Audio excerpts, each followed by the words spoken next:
Bonjour, bienvenue à tous. Vous nous regardez, nous sommes en direct à 10h45 comme tous les jeudis. Vous nous regardez sur la chaîne Bismart. C'est l'heure du grand débrief de l'ActuTech. C'est parti pour le grand débrief de l'ActuTech de Smartech que vous regardez en direct comme tous les jeudis à 10h45. Alors cette semaine autour de la table, nous avons une avocate, Audrey Morel. Bonjour, Bonjour. Audrey. Imen Kabouya, partenaire chez Wavestone. Bonjour Imen. Bonjour. Vous êtes expert du cloud, de la data, de l'IA, je le rappelle. Et puis Julien Pillot aussi est avec nous. Bonjour Julien. Bonjour Delphine. Cher Julien, enseignant, chercheur en économie à l'INSEC, ça me fait plaisir de vous retrouver tous autour de la table.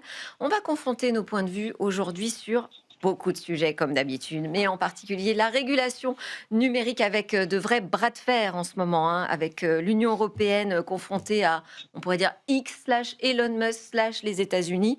On va parler évidemment de la pression que la France espère mettre au niveau européen sur les plateformes d'e-commerce.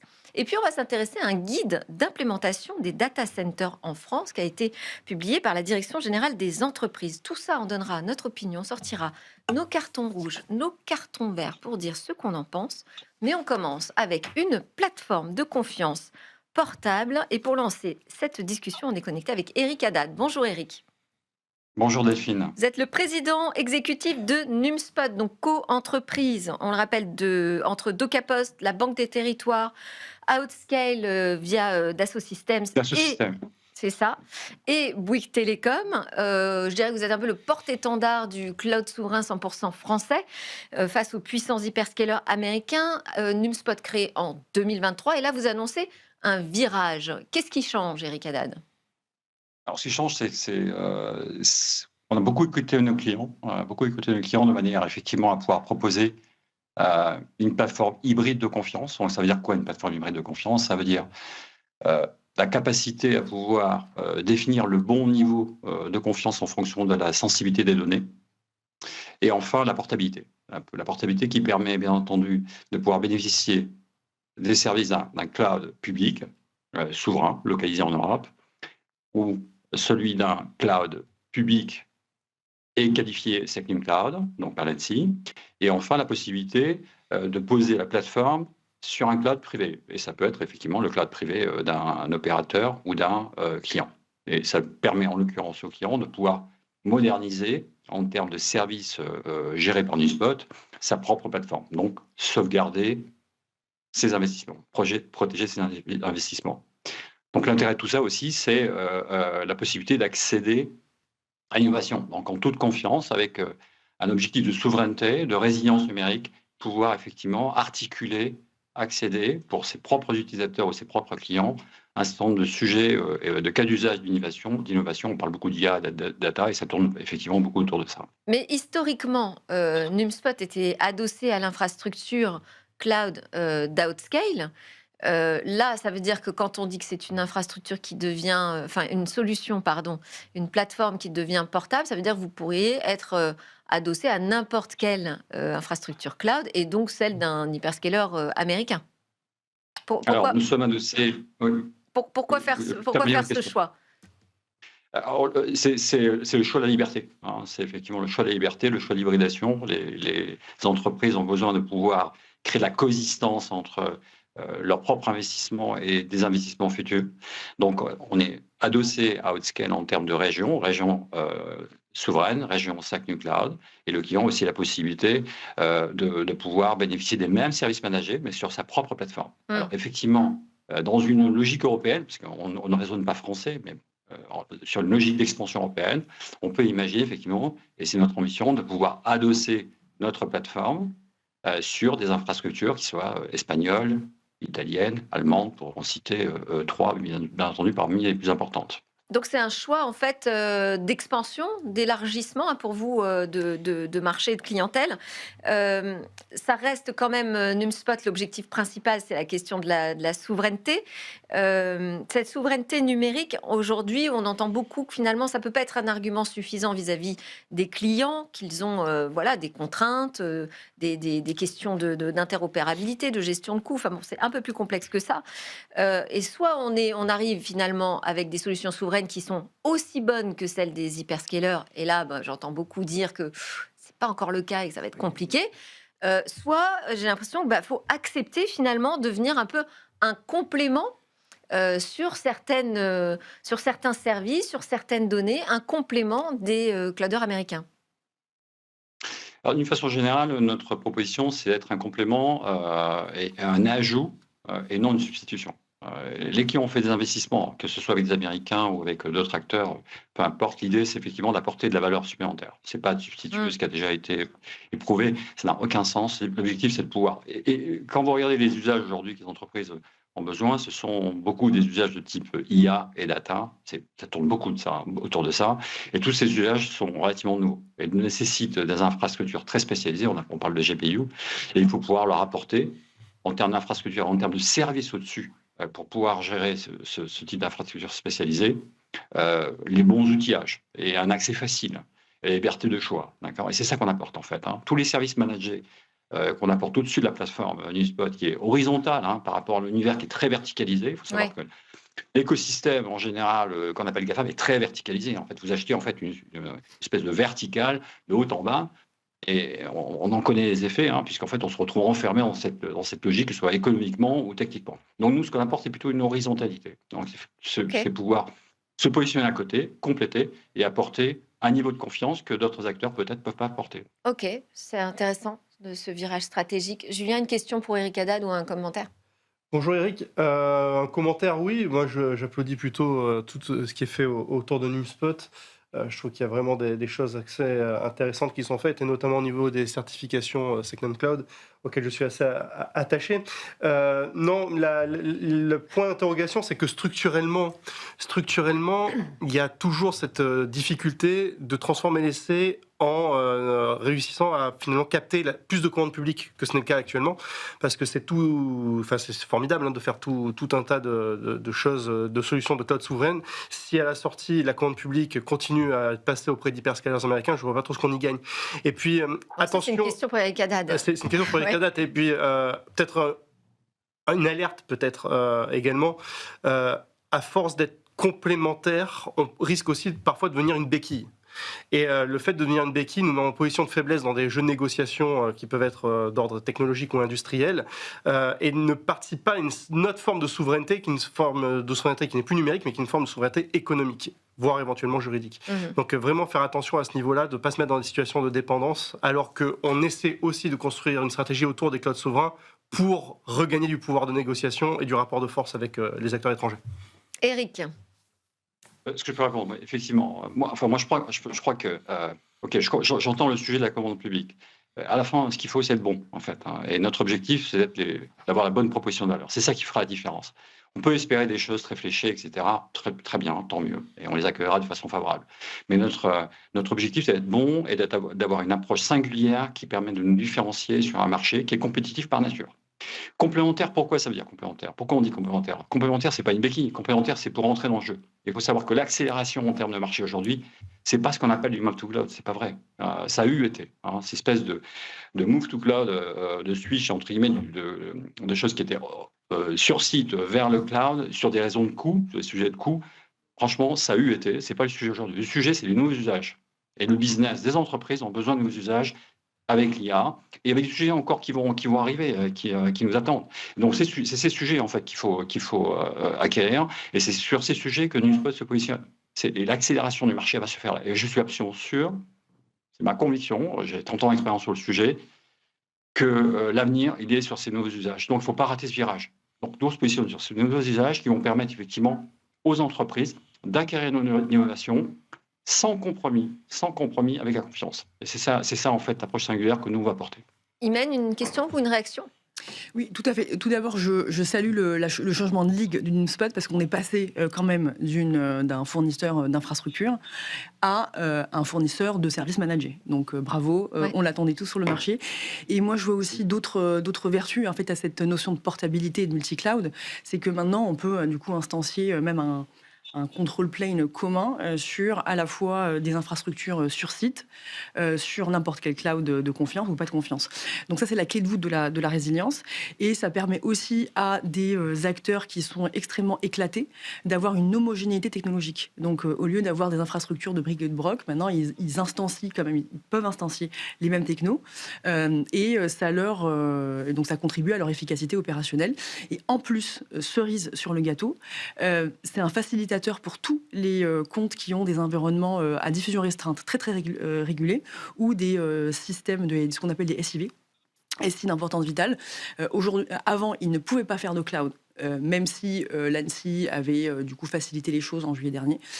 Maintenant, grâce à cette plateforme, on peut ouvrir l'usage du cloud pour ces SI. Donc bravo, c'est une très bonne nouvelle. Ma question pour Eric Haddad est la suivante. Vous avez parlé de nouveaux usages, c'est très bien, tout le monde l'attend. Je pense que la clé de la compétitivité de NumSpot, ça tient à sa capacité à attirer des clients, mais aussi des partenaires, des éditeurs, etc., avec votre marketplace que vous marketez autour de l'IA.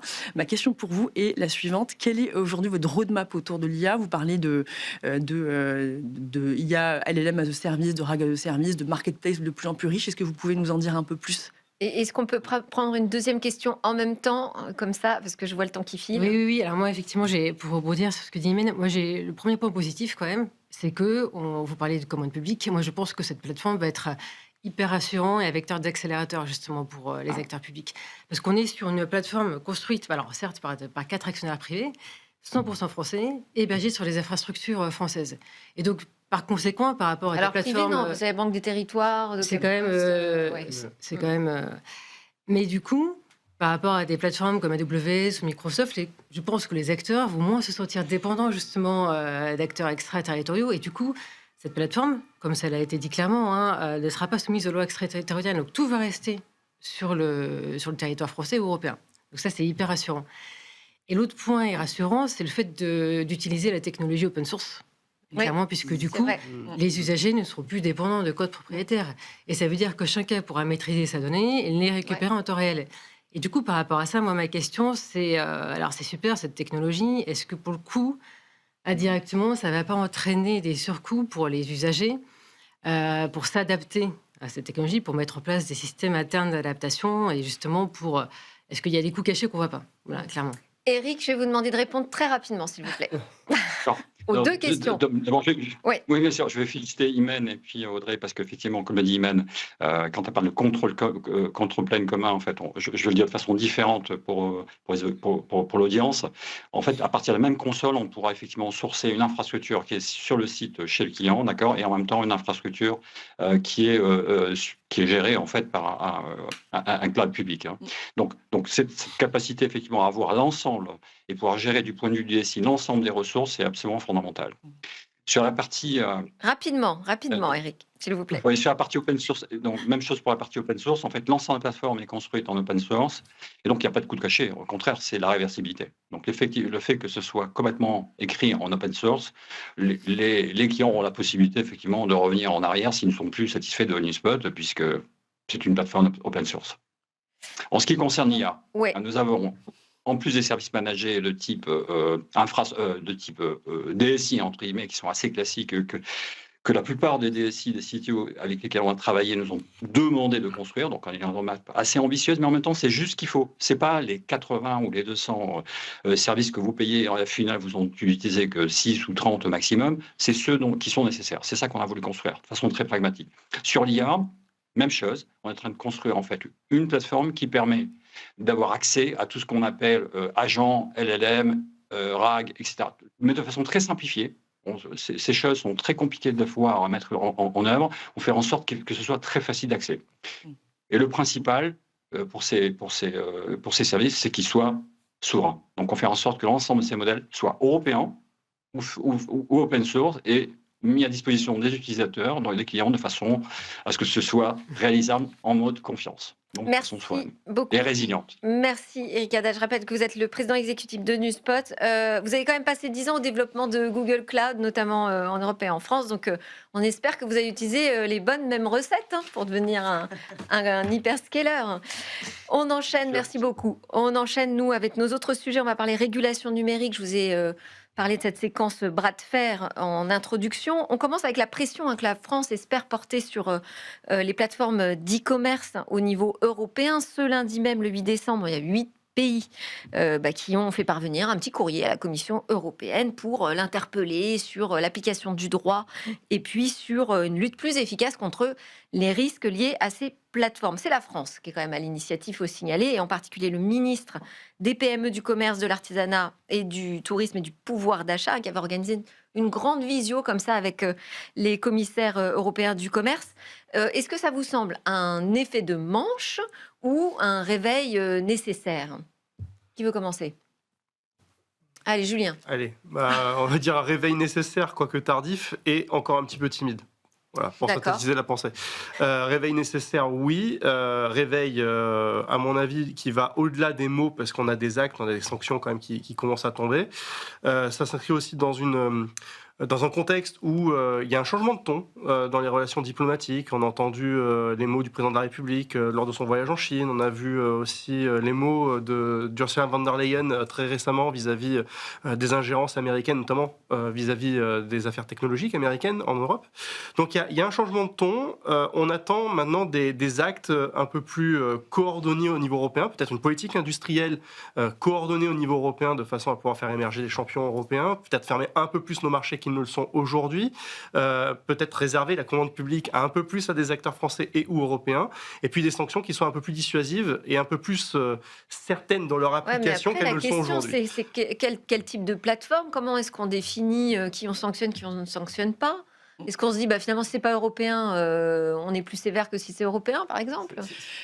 Je pense qu'il faut l'Europe, elle régule pas pour le plaisir de réguler, elle régule, un, pour protéger, et deux, pour rester compétitive. Donc, on a tout l'arsenal juridique, c'est une bonne nouvelle. Moi, mon inquiétude, c'est sur la rapidité d'exécution. On va parler de X tout à l'heure. La procédure a duré 2 ans. 2 ans pour appliquer le loi sur lesquelles on est légitime, c'est absolument inacceptable. Donc ça, c'est le premier point. Le deuxième point, autour de la résilience que vous avez souligné, effectivement, il faut transformer cette force régulatrice en environnement compétitif. Ouais. On n'y est pas encore. Il faut absolument créer les bonnes conditions pour faire émerger des champions. On n'y est pas encore. On a des sujets de simplification administrative, des sujets de fiscalité, des sujets de fléchage de la commande publique. Voilà, c'est un parcours du combattant. Et dans toutes les initiatives qu'on mène pour faire émerger des champions, on parle beaucoup de solutions pour les entreprises, mais on abandonne un petit peu le grand public. C'est-à-dire qu'en fait, rien ne va contribuer à créer la plateforme X européenne. Alors, je dis que c'était une initiative en particulier de Serge Papin, du ministre. Je voulais vous faire vous engager, me dire carton rouge ou carton vert sur cette action. Est-ce que ça vous semble nécessaire, auquel cas c'est carton vert, ou est-ce que ça vous semble être un effet de manche, auquel cas c'est carton rouge? Moi, je suis rouge, clairement, et vous êtes tous verts. Ok, bon, moi je me dis, on a effectivement les règles déjà, il suffit de les appliquer. Est-ce qu'on a besoin d'en surrajouter? Pour moi, c'est de la communication, mais je demande qu'à être convaincu de l'inverse, bien sûr. Alors, il y a cet autre bras de fer, c'est celui entre X et l'Union européenne. Alors, on va peut-être faire un petit résumé de ce qui s'est passé. Allez, petit résumé. Donc, vendredi 5 décembre, c'est l'Union européenne qui condamne la plateforme X à payer 120 millions d'euros d'amende pour non-respect du DSA, donc le règlement sur les services numériques. Plusieurs infractions sont signalées. Il faut quand même préciser que X avait été notifié de son problème de mise en conformité depuis déjà juillet 2024, que rien ne s'est passé. Bon, donc amende, réaction d'Elon Musk, hyper virulente, bien évidemment. Je ne sais pas si on a son tweet, mais en tout cas, lui, il l'a épinglé sur sa page, sur son compte Twitter. L'Union européenne devrait être abolie. Allez, hop, c'est parti. Voilà, et j'en passe et des meilleurs. Et c'est devenu finalement presque un bras de fer entre l'Union européenne et les États-Unis, cette affaire. Où les États-Unis mélangent un petit peu tout. Quelle est votre interprétation de ce sujet? Est-ce que l'Europe peut tenir bon?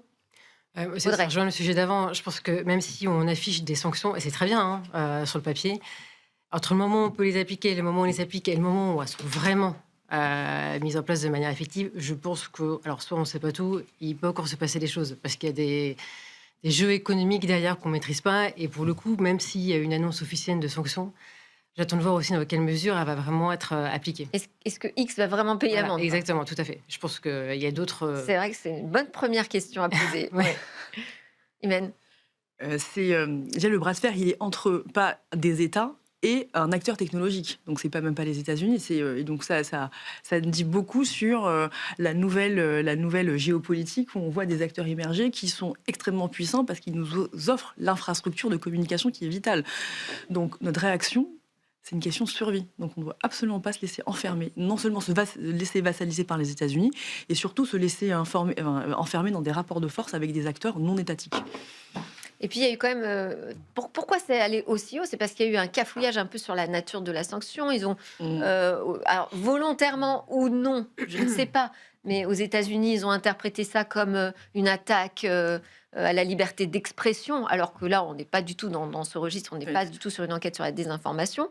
Donc, est-ce que, je veux dire, carton rouge ou carton vert, est-ce que vous pensez que l'Union européenne peut gagner ce bras de fer? Oui, elle peut le gagner.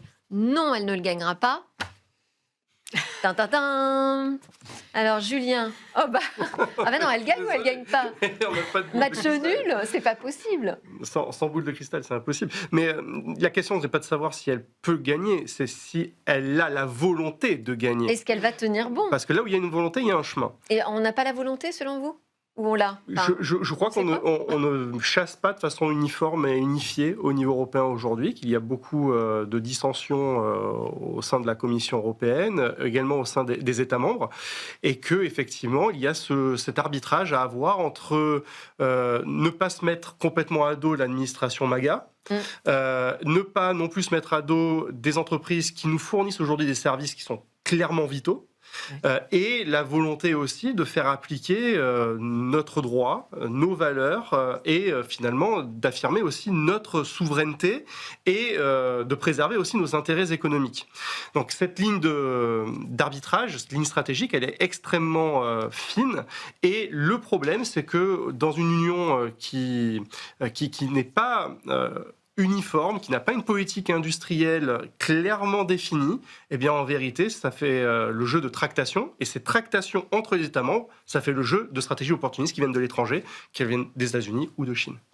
Imen, Moi, j'ai mis vert parce que j'ai envie d'y croire. Parce vert, que vous si on pensez est- que l'Europe va tenir bon? On peut gagner ce bras de fer. elle doit tenir bon et je pense qu'il y a eu un sommet franco-allemand de la souveraineté numérique. Donc, la prise de confiance est là. Après, du coup, la difficulté sera de tous les mettre en mouvement pour justement définir une politique industrielle homogène. Mais j'ai envie d'y croire. Voilà. Naïvement, on doit y Audrey, croire. rouge ou vert? Alors, moi, j'ai On envie va d'y croire- gagner j'ai ou envie pas d'y le croire bras de aussi, fer? mais aujourd'hui, j'avoue que Montrez-moi votre je carton. suis assez sceptique. Ah, sceptique. Non, alors, je pense juridiquement on peut gagner, et j'ai envie d'y croire aussi, évidemment, comme tout le monde. Ouais. Mais je pense qu'aujourd'hui, on est trop dépendant, en fait, clairement, des acteurs étrangers. Et que derrière, en fait, ça va se finir par négocier ou transiger sur beaucoup d'autres sujets qu'on ne maîtrise pas, pour le coup. Et je ne suis pas sûre que cette sanction va être, entre guillemets, celle qui va faire basculer ou pas, clairement, le poids de l'Europe. Mais bon, peut-être que je me trompe, et j'espère. Et il y a aussi quand même cette question de fond qui est abordée par Elon Musk, il faut bien le dire, mais qu'on aborde aussi très régulièrement, c'est est-ce qu'on n'est pas dans un monde trop régulé? Est-ce qu'on n'est pas aussi face à une surrégulation européenne? C'est ça en vrai qui dit Elon Musk, si j'enlevais toutes les fioritures autour. Mais Et ça, c'est une question qui est aujourd'hui entendue au niveau européen, puisqu'il y a une procédure avec un paquet omnibus qui est censé un peu alléger les réglementations. c'est parfaitement hypocrite. Parce que, alors, non, mais parce que Non, mais c'est c'est parfaitement pour ça hypocrite. que moi j'hésite en fait sur est-ce qu'on va gagner ou pas ce bras de fer, parce qu'il y a potentiellement la décision qui pourrait être prise de dire bah, finalement on est peut-être un peu allé trop loin dans nos exigences et donc est-ce que X va payer son amende? Bah, je ne suis pas sûre non plus. Ouais. Non, mais X devra payer son amende et il s'en acquittera. La question, c'est de savoir est-ce que ce sera dissuasif et suffisamment dissuasif pour le faire modifier ses comportements. La réponse est probablement plus négative que positive. Mais en vérité, la question n'est pas de savoir quelle est l'opinion de M. Musk ou de qui que ce soit vis-à-vis de notre régulation. C'est notre régulation, elle existe. Quand elle existe, il faut savoir la faire appliquer. Sinon, elle n'a aucune valeur. Si on n'est pas capable de faire appliquer les règles dont on se dote, ou imparfaitement et trop lentement en fait appliqué. Mais si on ne fait pas preuve finalement de notre capacité, si on ne fait pas la démonstration de notre capacité à pouvoir engager un rapport de force, en vérité on devient un paillasson pour n'importe quel acteur mondial qui a un petit peu de pouvoir, quoi. Allez, on tient bon. On continue, on termine avec la Direction générale des entreprises ADGE qui a publié un guide sur l'implantation et donc l'installation de data centers, de centres de données en France. Moi, j'ai vu qu'il y avait plein d'informations hyper intéressantes là-dessus. D'abord, il y a un rappel qui dit que ces centres de données sont soumis à la loi zéro artificialisation nette. Donc, donc on ne peut pas faire tout et n'importe quoi. Il y a des critères qui sont proposés pour que les collectivités puissent décider si oui ou non c'est pertinent d'implanter, un data center dans sa localité. Il y a la question d'électricité, de l'impact environnemental. Visiblement, en Ile-de-France, c'est complètement saturé déjà. Est-ce que parce que c'est vraiment une task force en fait qui s'est constituée entre Business France, la Direction générale des entreprises et je ne sais plus qui, d'autres directions de l'énergie, du climat et de l'aménagement et du logement, qui travaillent vraiment à l'installation. Donc c'est une façon aussi quand même de dire la France, elle a envie de dérouler le tapis rouge au centre de données. Est-ce qu'on emploie la bonne tactique? Est-ce que c'est ça qu'il faut faire selon vous? Je pense oui, que, non. Oui, pardon. Oui. Oui. Alors oui, pourquoi? Parce que je pense qu'en donnant un cadre, on facilite l'implémentation des centres de données. Donc ça, c'est une très bonne nouvelle parce que c'est un parcours du combattant en fait d'ouvrir un data center. Donc ça, c'est une bonne nouvelle. Et surtout, ça rend la France attractive, parce qu'elle facilite l'implantation, et en plus selon des normes environnementales qui sont à saluer par tout le monde. Et ça permet d'attirer à nous les milliards d'euros d'investissement dans le plan AI Continent, dans le plan d'investissement IA à l'échelle européenne. Et ça va booster forcément notre compétitivité. Mais là aussi, il ne faudra pas céder sur les critères face aux giga-projets de centres de données. Audrey? Oui, c'est vert. Oui, complètement vert. Ouais. Pour le coup, effectivement, le guide, clairement, s'il sort aujourd'hui, c'est justement pour qu'il s'inscrive en lien avec la politique nationale de l'IA et aussi pour que chaque acteur local puisse bénéficier d'un centre d'hébergement souverain. Après, le gros sujet aujourd'hui, c'est qu'avec toutes les contraintes environnementales, énergétiques et de connectivité, il y a des délais, en fait, clairement, pour implanter les data centers qui sont 10 fois trop longs par rapport aux ambitions sur l'IA. Donc l'objectif, effectivement, une idée des délais. Il dit que ça peut varier entre 2 à 3 ans, voire 6 à 9 ans pour les travaux les plus importants. 2 à 3 ans, clairement, oui. 6 à 9 ans, c'est même optimiste. Et justement, alors le point positif, c'est que ce guide clairement dit qu'ils sont en train de retravailler au fait de mettre en place une procédure accélérée pour certains centres de données. Alors, on avait peur que ce soit un peu tombé à l'eau avec la loi pour la confiance pour l'économie numérique, qui, avec le contexte politique, est entre guillemets en suspens aujourd'hui. Là, on a l'impression quand même que ce sujet est pas tenu et c'est hyper important parce que sinon, entre guillemets, il va y avoir un gros décalage entre les ambitions de l'IA, les nouveaux usages liés au déploiement des nouvelles technologies et le fait de pouvoir les stocker sur des infrastructures locales. Maintenant, le risque, c'est que... Local, mais détenu par qui? On ne sait pas. Et il reste que 10 secondes dans cette émission. Donc Il reste que 10 secondes. Donc très bien, parce que c'est informatif pour le citoyen comme pour les collectivités. Carton rouge, néanmoins, parce que la question de la souveraineté est quasiment éludée complètement. La question des technologies qu'on embarque dans les data centers n'est pas du tout évoquée. J'ai compté le nombre d'occurrences à la souveraineté. Je crois qu'il y a 3 fois l'évocation sur 19 pages. Une seule fois la redondance, voire 0. Donc, il y a encore du travail. Carton rouge, carton vert. Carton vert parce que c'est bien si on commence à fixer des règles. On en a besoin et puis il faut guider quand même les personnes sur place, les collectivités. Merci beaucoup.